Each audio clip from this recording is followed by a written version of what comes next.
With a 1.5-inch lift and installing these 285 size tires, do I get any rubbing? This was the amount of plastic that he had to cut off in the back over there in order to get those tires to clear. Hey guys, it's Chloe. Welcome back, or welcome to my channel. If you have been watching my videos lately, you might know that I have been changing up my wheel and tire setup here on my Toyota Tacoma quite a bit. To very briefly summarize what I've been doing, I was running previously a tire on this truck that was very close in size to the stock tires that come on these Tacomas. Specifically, I had a 265/70 R17 that was paired with OEM TRD wheels. And then I decided to, not for this truck, but for my 1992 Land Cruiser, buy some new wheels and tires, specifically Method 706 wheels, plus BF Goodrich KO2s that were in the size 285/70 R17. Now, this tire size is equivalent to almost a 33-inch tire, which, when it comes to the Tacomas, and 80 series Land Cruisers for that matter too, is a larger and heavier tire than what they normally come with. When I was getting those wheels and tires mounted and balanced with the intent of putting them on my Land Cruiser at Off-Road Warehouse in San Diego, I thought to myself, I think a lot of you guys who probably watch my channel because I post a lot of videos about the Toyota Tacoma, and you've probably got one of your own, would be curious to see how to exactly fit this larger tire setup on a 3rd gen Tacoma. So that's what I had them do. After mounting and balancing, they installed them on my Tacoma, which all ended up working out because I happened to be transporting my wheels and tires in my truck anyways. And we did a whole video where you can see the install. It was great. But today, I'm going to talk about the main points I learned when it comes to fitting a tire this size on the 3rd gen Tacoma, which can be tricky because, while it's not a huge tire, it is oversized. I think a lot of you guys might find yourself in the situation of wanting to upgrade to the size, and I'm hoping that one girl's experience can help someone out there. And that's basically what this whole video is about, just my honest experience with sizing up to slightly bigger tires on my Toyota Tacoma. And if you're sick of all my tire videos I've been posting recently, I think this will be the last video about tire stuff for a little bit because I'm finally moving these tires today onto my Land Cruiser, which you'll see me do at the end. Okay, but now let's get to the thing you're all probably watching this video for. How do you get these tires to fit without rubbing?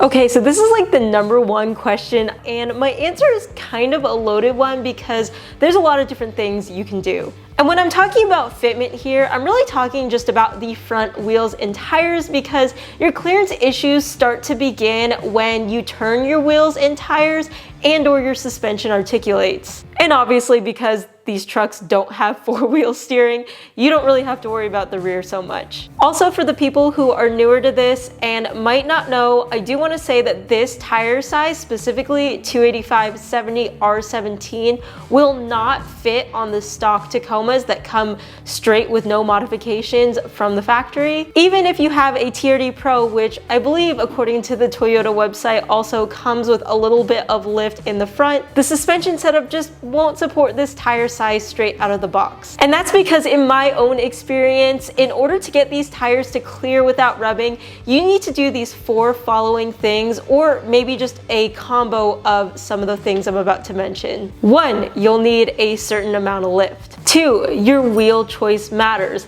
Yes, I picked these Method 706 wheels for the appearance, and also I love Method's B-grip technology, but as I'll explain, these wheel specs really do help with tire fitment. 3, you might want to potentially look into getting aftermarket upper control arms. And 4, you might need to remove your mud flaps and/or do a little bit of cutting and trimming.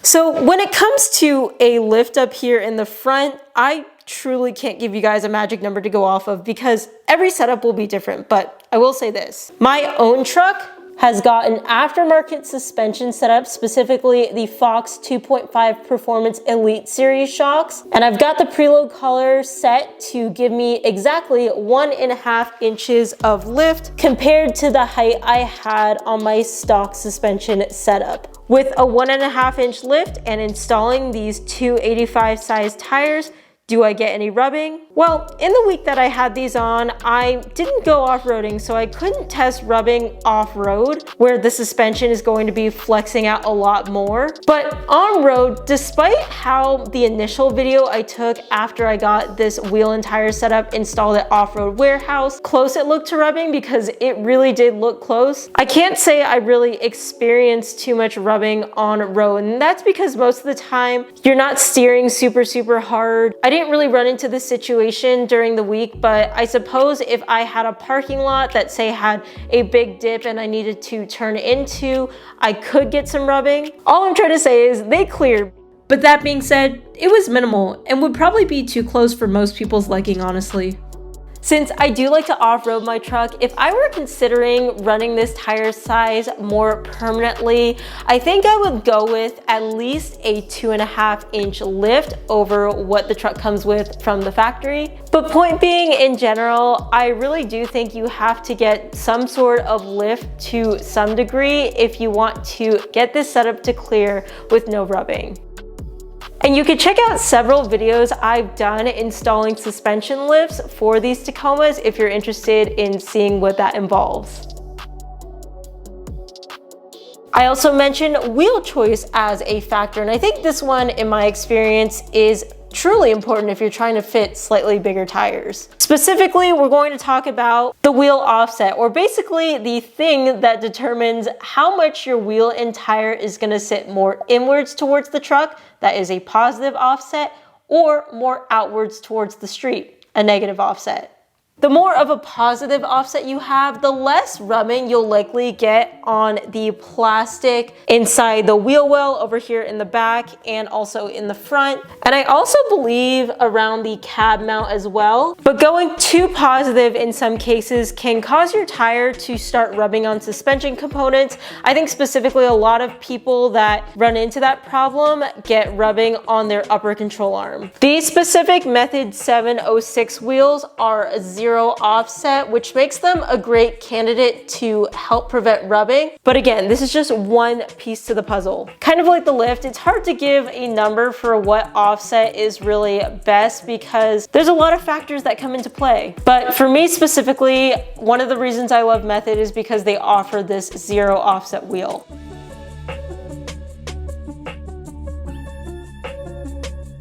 Now, a suspension component that a lot of people like to upgrade besides their shocks to get lift is also their upper control arms for bigger tires. Really, a lot of off-road aftermarket upper control arms are great because when you lift, you start to lose caster. With aftermarket arms like these ones I have from Elevate Suspension, you can get more caster adjustment out of them than you do with the stock ones. Now, I personally did not get an alignment when I got these new wheels and tires installed on this truck because, again, I knew it wasn't going to be a permanent thing, but a lot of people will upgrade their control arms so that they can start centering the tire inside the wheel well more to maximize the clearance that they have for rubbing back here. In the case with my truck right now, you could see there's a little bit less room here in the back than there is in the front. But speaking of the back over here, the other thing I mentioned was you might have to remove your mud flaps, which is what I've done up here in the front. My rear setup still has them, but even with having those removed, there was still a little bit of trimming involved. You might be able to see a little bit in the back here where Off-Road Warehouse had to trim away at some plastic. But actually, I kept this to show you guys.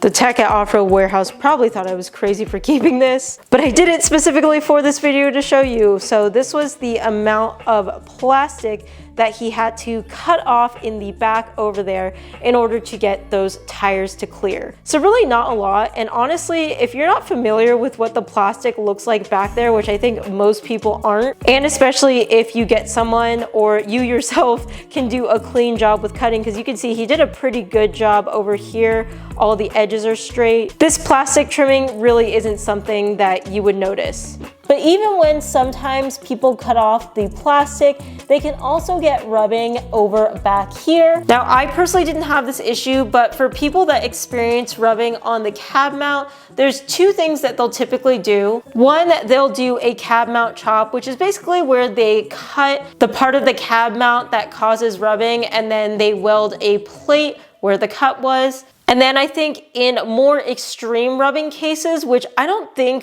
most people would have with the 285 size, they'll actually do a cab mount relocation and completely relocate the cab mount. That's really the best I can do to explain what you might expect. But in my experience with this wheel and tire setup, I didn't need to do anything with my cab mount.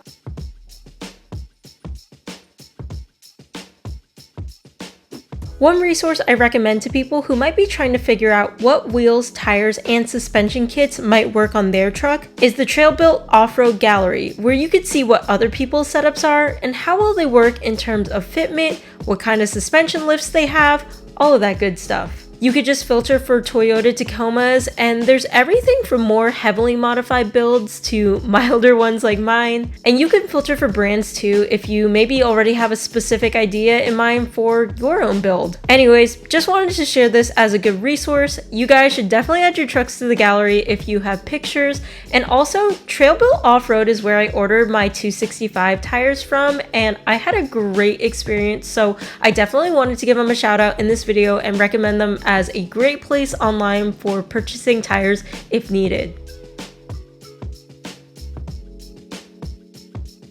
Alright, it is the next day, and now it's time to remove this 285 setup from my truck and put my existing 265 setup back on. Today I'm also going to be putting the 285s on my 1992 Land Cruiser, and if you're interested in seeing what that setup looks like, check out my YouTube shorts. But yeah, let's get to it. I am really going to miss this bigger tire setup and also these Method race wheels on my truck, although this is a really great setup too. It really is just the right choice for me since this truck is my daily. I tried really hard to clean these wheels, but matte black is just like so hard to keep clean. I mean, these wheels are also 4 years old, so they've taken a little bit of a beating, but that's something about matte black. It's super hard to keep clean.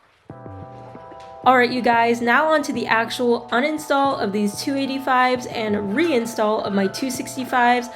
In this video I just filmed myself swapping the tires on my Tacoma, but again, if you want to see these 285s on my Land Cruiser, check out my YouTube shorts linked in the description. Keep in mind, if you get Method wheels, you need to pick up spline lugs and use the compatible lug key, of course. Here, I'm just breaking my lug nuts loose while the tires are still on the ground, but the truck is supported by the jack.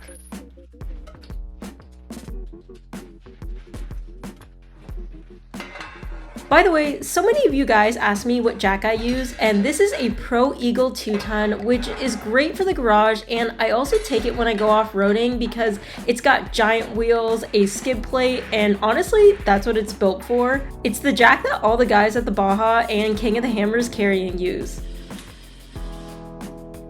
Anyways, these 285s each weigh about 5 more pounds than my 265s, so while that might not sound like a lot, you have to remember that that's rotating weight, not static weight. And throughout the week that I had these 285s on my truck and was daily driving to work, I could definitely feel the difference and a little bit of a power loss. I wouldn't say it was anything super extreme, but just in general, I felt like going from a tire size close to the factory one to this gave me a little bit more lag, and the big kicker on road was the gas mileage drop. I was at like 18 to 19 miles a gallon before, but I went down to like the mid 16s to 17s.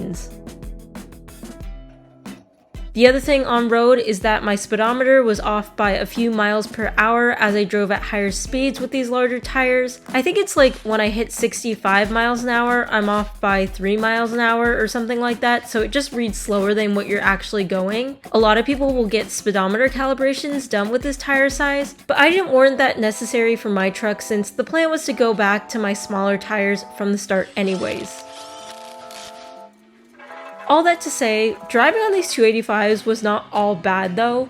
I mean, first off, one huge advantage of a bigger tire size is going to be the off-road performance, but even on-road, the ride quality felt better. After all this California rain, the potholes were nothing for these tires. And then also, because of the diameter increase, my truck got a little bit of a noticeable lift, which I thought was cool.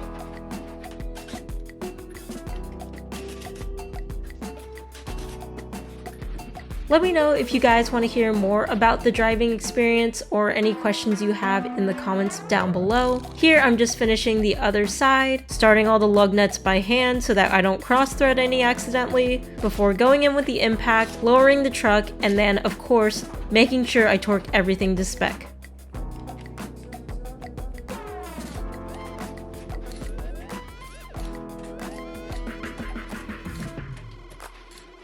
And that's all there is to it. Okay, so now my 265s are reinstalled on my Tacoma. I hope in general this video was helpful. Maybe me just sharing my experience and what you can possibly expect when it comes to fitting 285s helps you guys out. Anyways, thank you for watching. If you want more content, you can follow me on my Instagram. It is at ChloeKuo Taco. I post more on there in real time. But other than that, I hope I will see you in the next video. Bye guys.